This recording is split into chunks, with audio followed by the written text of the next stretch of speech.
Welcome everyone, and on behalf of Austin Porth, our media digital specialist, and myself, Bruce Tamlyn, the former chaplain at Silver Bay, thank you for being part of this program. We're coming to you from the library at Trinity House on this beautiful fall day at Silver Bay. The colors are stunning and it's brisk outside. We can tell winter is on its way, but today is an absolutely gorgeous fall day. And again, thank you for tuning in and making this part of your day. The series that we're doing in 2023 that Austin and I have been working on regularly, and the title of the series is Making the Most of This Precious Life. And where I have felt called to talk about this is this life we've been given as a gift, and how do we make the most of this gift of life that we have. And we've talked about many different things throughout the series. There's one, or actually two each month that get released in terms of this, and hopefully you can follow them in sequence that way. If not, just to watch one, or however you want to make use of these. So today's title is this idea that I call it men's inner work, and we're going to talk about men, and I'll also relate it to women too, but the title is again men's inner work, and men doing inner work to becoming the best men that we can become that way, for those around us, for our loved ones, for our friends, for our work, for who we are in life. So that's going to be our theme today. But as always, to prepare for this, we do a little centering exercise where we have an opportunity, and I'm going to step over to this chair here in Trinity, and we'll just do a little centering prayer to feel the presence of the divine, and an opportunity to ground ourselves, center ourselves before we look at our material today. So what I would invite you to do is to find a chair where you are, and to allow yourself to rest in that chair, and to feel the support of the floor on your feet and your legs, and the support of the chair, and just relaxing into it. And what we often do as we begin this is do a brief body scan to see where we might be holding tension. So we'll just start down with our feet, and to feel if we're holding any tension in our feet, and let that go, and then move up to our legs, our knees, our calves, our thighs, and just to let them relax, and again feel the support of the floor. And if we're holding any tension there, just let that tension go. And then we move up through our torso, through up into our midsection, and up to our shoulders and our arms. And again, we allow ourselves just to feel if there's any tension in that part of our body, and let that tension go. And then we can move up into our neck, up into our head, our back, and again, allow the chair and floor to support us, and letting that tension go. And then what we do is we just do this short breathing exercise where we're aware of as we inhale, and we're aware as we exhale, and our mind sort of focuses on our breathing, inhale and exhale. And as our mind focuses on our breathing, we're kind of training our mind to have this sort of ability to focus and not be scattered that way. And what we'd like to do is to teach this concept of, as we exhale, we say a word that brings a sense of calm and peace to us. It might be a word like peace, or like joy, or like love, kindness. And in our mind's eye, as we exhale, we just gently to ourselves say this word in our mind's eye, and let it go, and then back to our breath. And so just join me for a couple of minutes. I'll kind of walk us through this, but I invite you to close your eyes, and just to take a breath in, and then to breathe out. And as we breathe out, we say our word. I'm going to use the word love. And then we're aware of our next breath in, And then exhaling as I say to myself the word love. And I take the next breath in. And then exhale, saying my word. Now, as you're doing this, you may find thoughts come into your mind, or ideas, or things you're wondering about or thinking about. Just acknowledge them briefly and then let them go, and go back to focusing on your breath. So let's do this just for a couple minutes together. So inhale and exhale.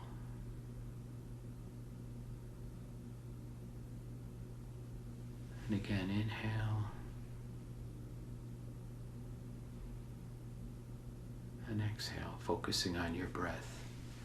Let's just do a couple of these on our own.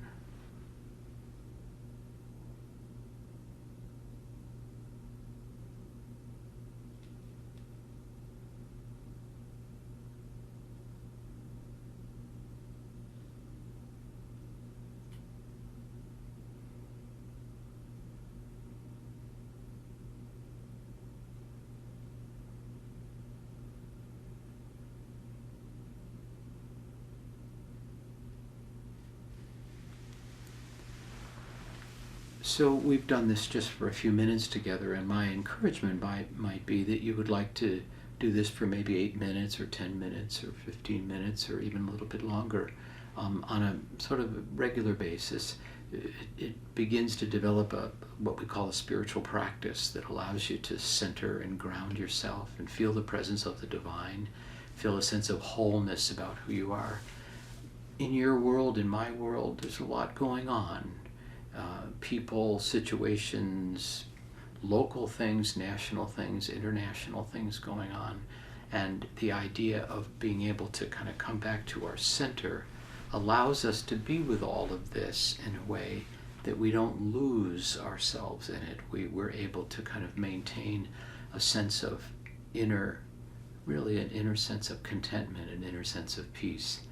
And also, what I have found as I've done this with Austin now for most of 2023 is that this opportunity just to center myself for a few minutes prepares me to actually do this short presentation that I'm going to do for you. It kind of grounds me and prepares me to do this. So thank you for joining this part, and we'll now move back over and begin to talk about this topic today called men's inner work. And what do we mean by inner work? It's becoming more self-aware, more understanding of what drives me, what drives my behavior, how my relationships are. It helps me understand the impact I might be having on others. But to do inner work is self-reflection, looking at some of our behaviors which we might want to change. It's this whole idea of understanding the beauty that is within us as human beings. And by getting in touch with some of this inner life that we have, sometimes through prayer or dreams or understanding or journaling or a centering prayer exercise or meditation or yoga or many different ways, I think we become, again, more peaceful people, more content that way, and more understanding this gift of life that we've been given in more and more thoughtful and helpful ways. So again, today's topic, men's inner work, and I just say that for women, this may be helpful for you as you hear me talk about men and the men's journey. It may help you to relate to a man in your life, a friend or a father or a brother or a spouse or somebody that you know. Because what I'll share fairly deeply about the psychology of men, and it may help you as women to understand those men in your life. I just want to briefly go through these 5 stages of healthy male development. We have, of course, childhood, and hopefully we had healthy childhoods as parents, as children, and sometimes we didn't. Sometimes there was abuse or drama or divorce or neglect or poverty or possibly other issues that came up for us in childhood. Then we move into adolescence, and again, hopefully it was healthy for us in that way, but again, another opportunity for, in adolescence, maybe we were bullied, or maybe our parents had marital issues, or maybe there was fears of abandonment. Lots of different things can come up for us in adolescence, being rejected in different ways. This adolescence is sort of high school, junior high, high school, into college years that way. And lots of potential for a sort of rejection and maybe not as positive experience as you'd hope for. Out of adolescence, we move into a stage we really call manhood, when we begin to understand our role as men that way. In our culture, we don't really have initiation rites for men the way that some indigenous cultures have, and I think we pay a price for that. Initiation rites are sort of teaching us how to be a man and how to treat women and how to go about our life and what healthy behavior looks like that way, and what are our values and what are we committed to that way. So I'm a strong advocate of doing inner work, especially around this stage here.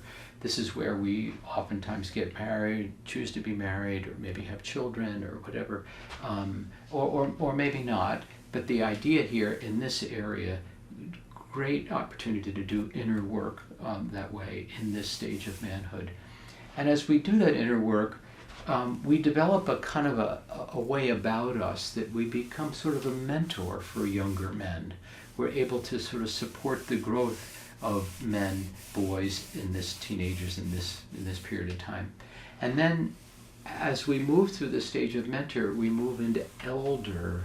An elder is a leader in the community, but not a leader out of authority, but a leader out of humility, a leader out of kindness, a leader out of the capacity to love, a leader out of experience, a leader out of one's coming to grips with it's no longer about them.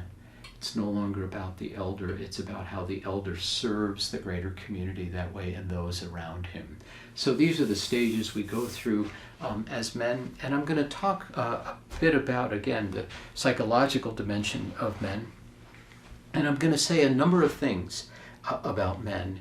And please, as I share these, I want you to hear them not judgmentally or as criticism, but rather these things that I share may be helpful for you as a man, or for women that are watching this and the men that you relate to. And I don't intend to say anything that is hurtful. So let me say right up front that if I say something that you take as hurtful, I certainly don't mean that in any way, shape, or form.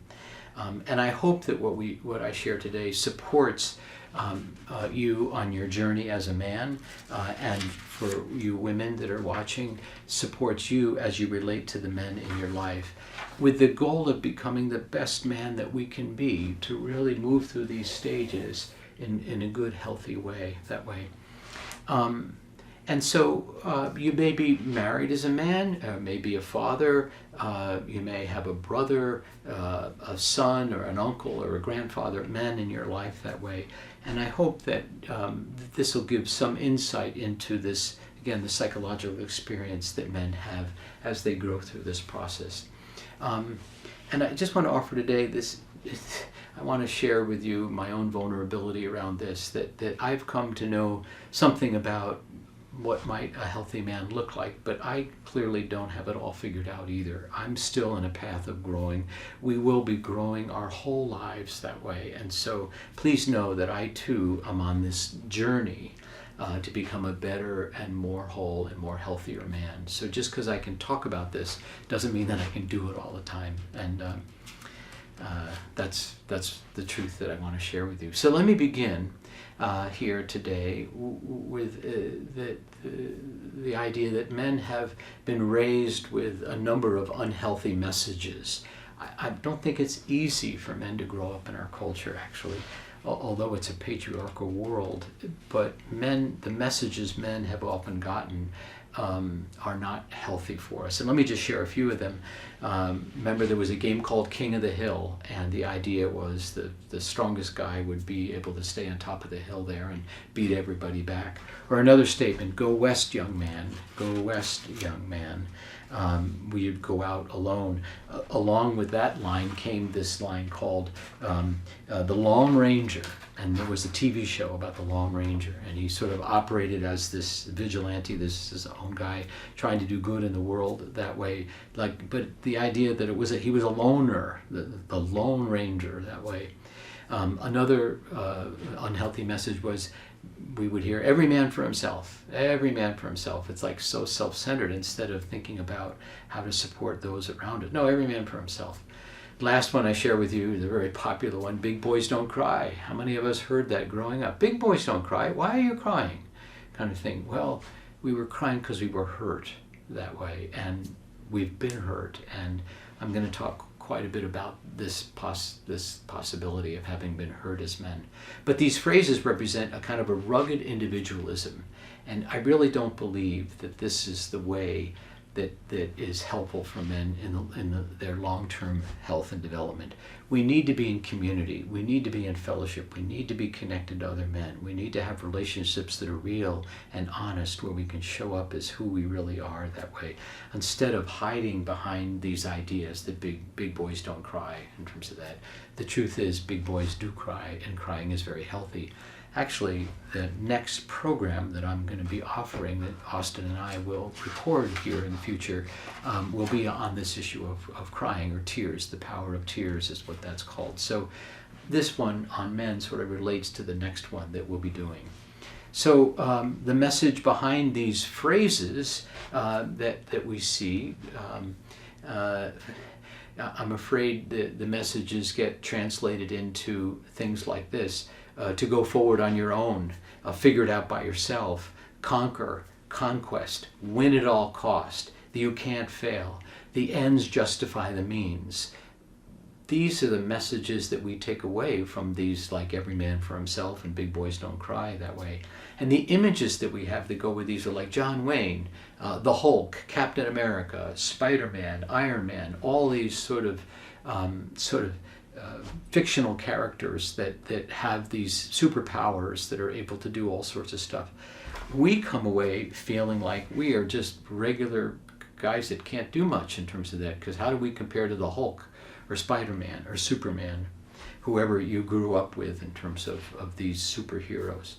So in summary, these messages received as men are that we need to succeed on our own that way. And I think what's missing here is an understanding of a man's relational ability, his emotional awareness, relating to others, having a sense of humility, having a sense of gratitude, being able to love, being able to share, to be in community, and to move away from this kind of idea of rugged individualism.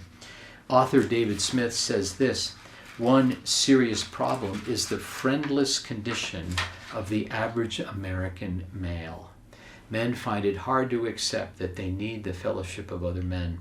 That's a quote from author David Smith. I think it's true. We think we have to do this all by ourselves, on our own. So this leads to the awareness that all men, I think in many ways, in this process of growing up, we've all been wounded in some way. And I'm not just saying a few of us. I'm contending that a lot of these messages and other things that have gone on for us have ended up wounding us as men. And I'm not talking about wounded and then being a victim. I'm not talking about that.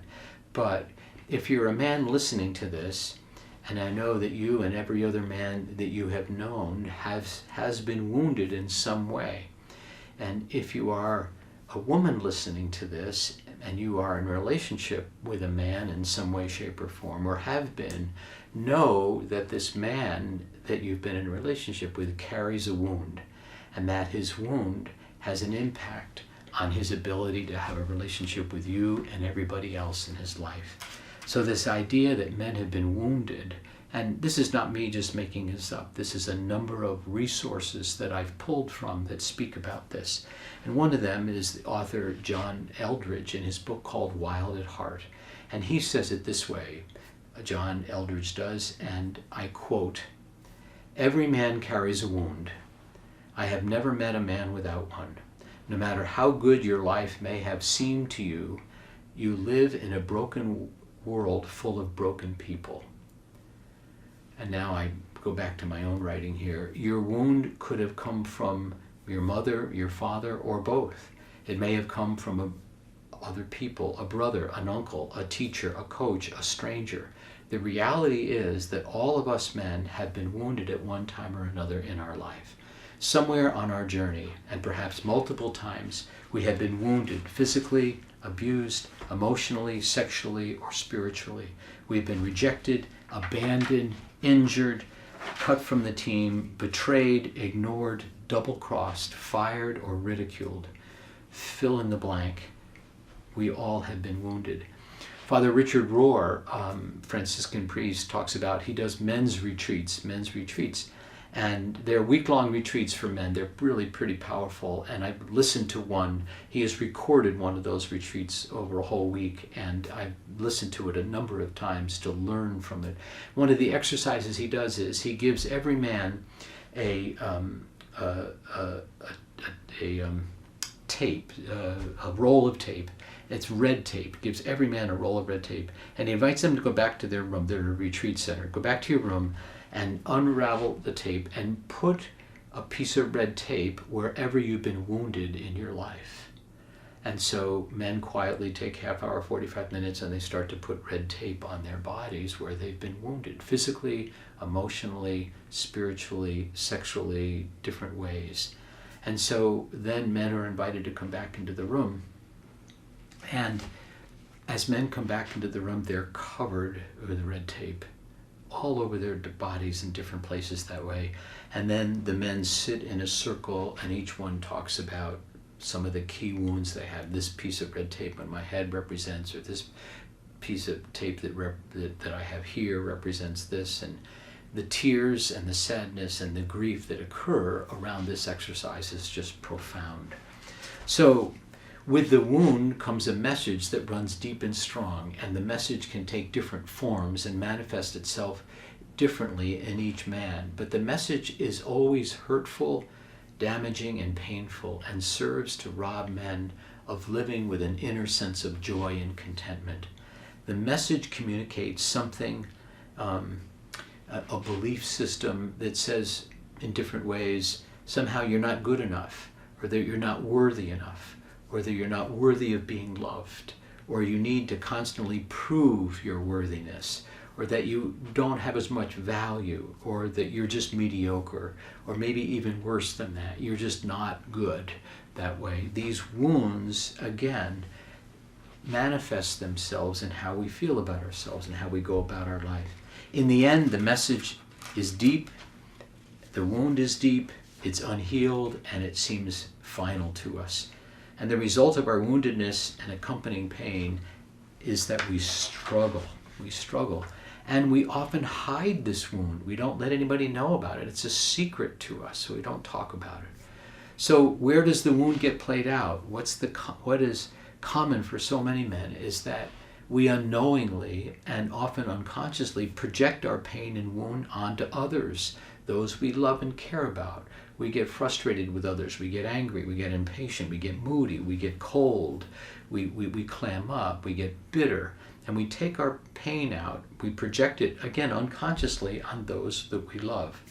Now the reality is that we won't let on that we have a wound, but those around us sense that something's wrong, something's not right as they watch our behavior, our impatience, our anger, our rage, our frustration, our criticism, our drinking too much, our overeating, or other behaviors.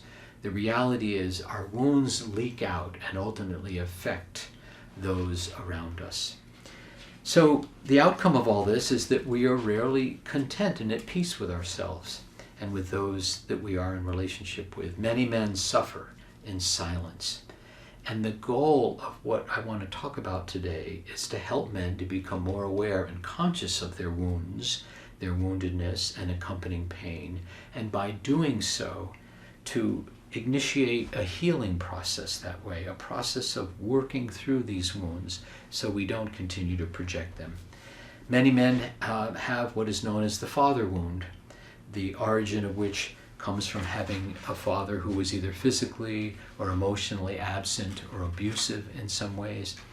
And so in, again, these men's retreats or workshops, the idea is that hopefully we look into the eye of one another and tell that we are loved and valued. And the question that I often ask with men is, did you ever hear your father say to you that he loved you?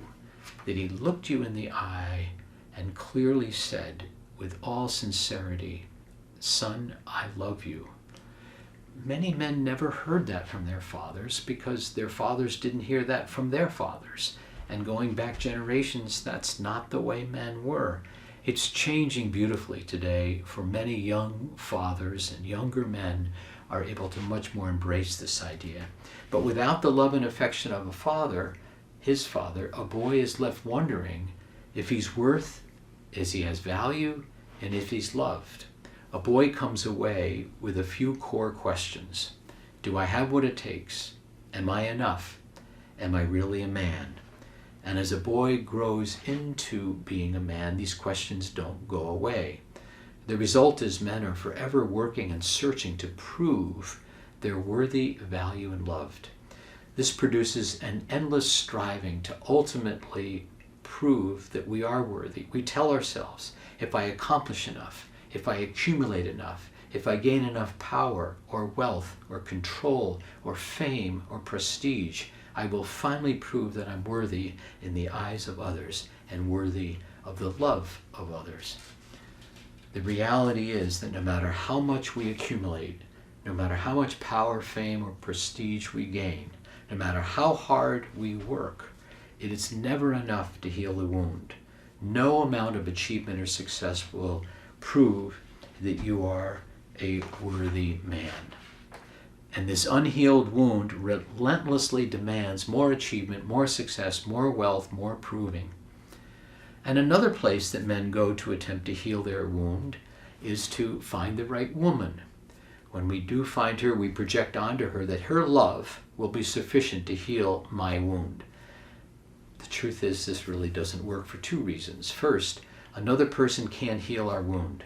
Only we, with appropriate help, can heal ourselves.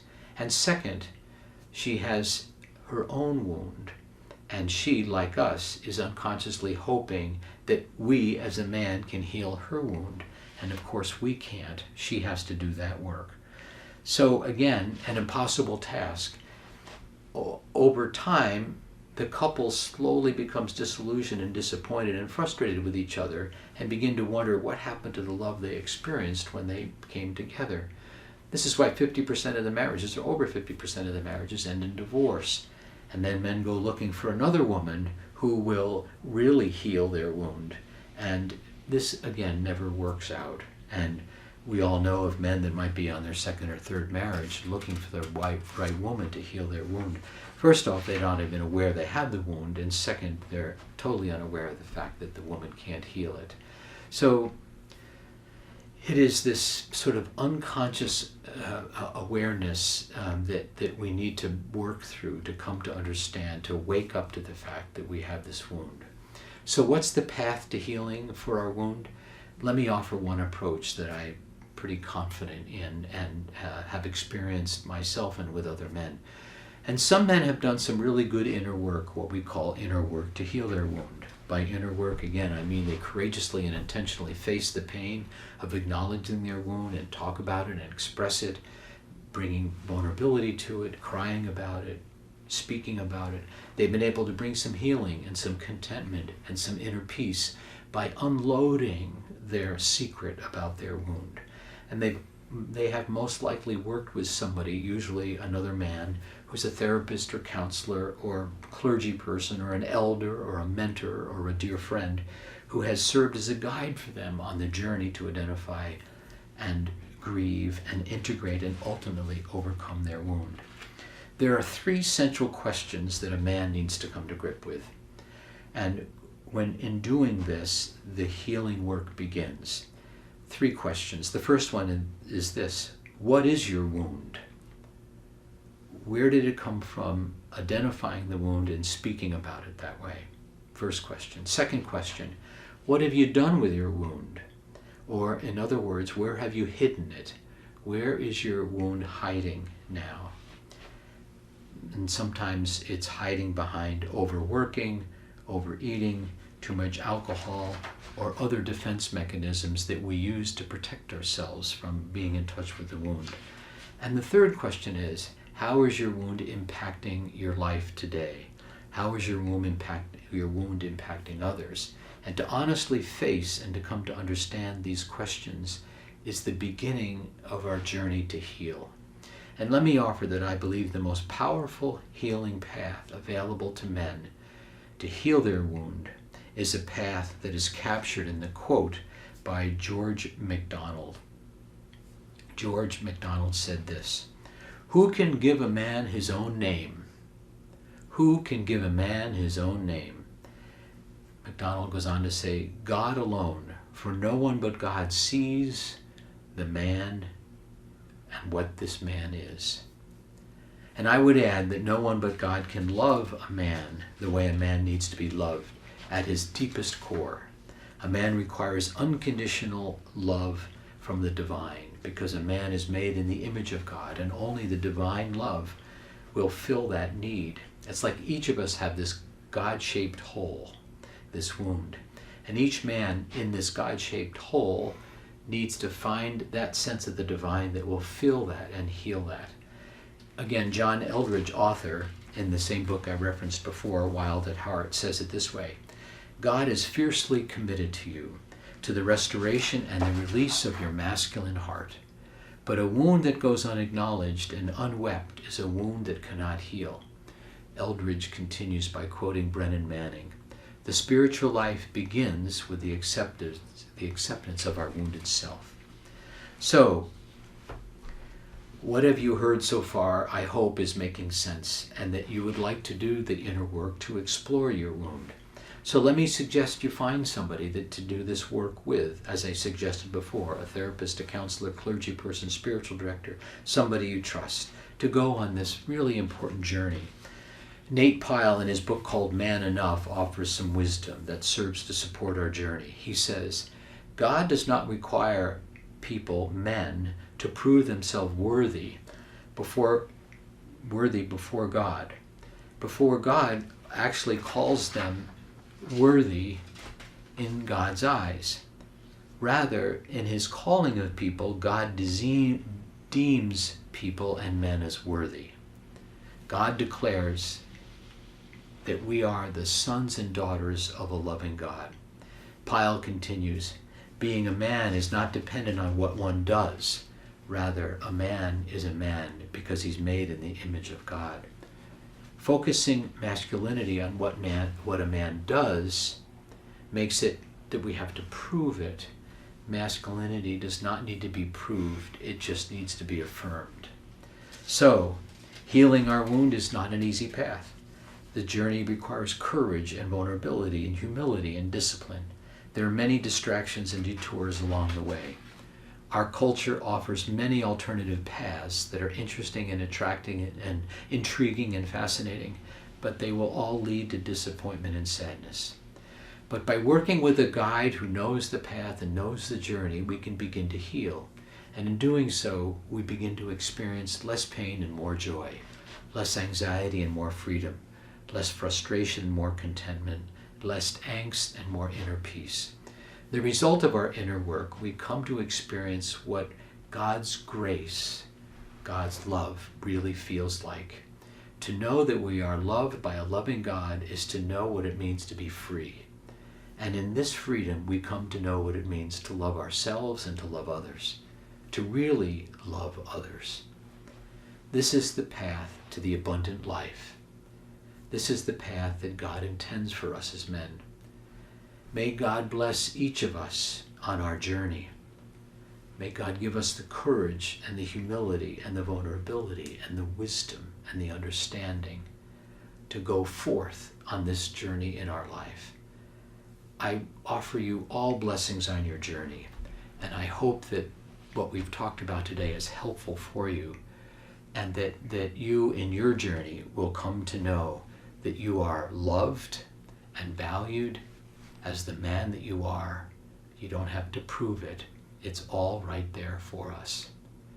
Blessings on your journey. Thanks for being with us today. Bye now.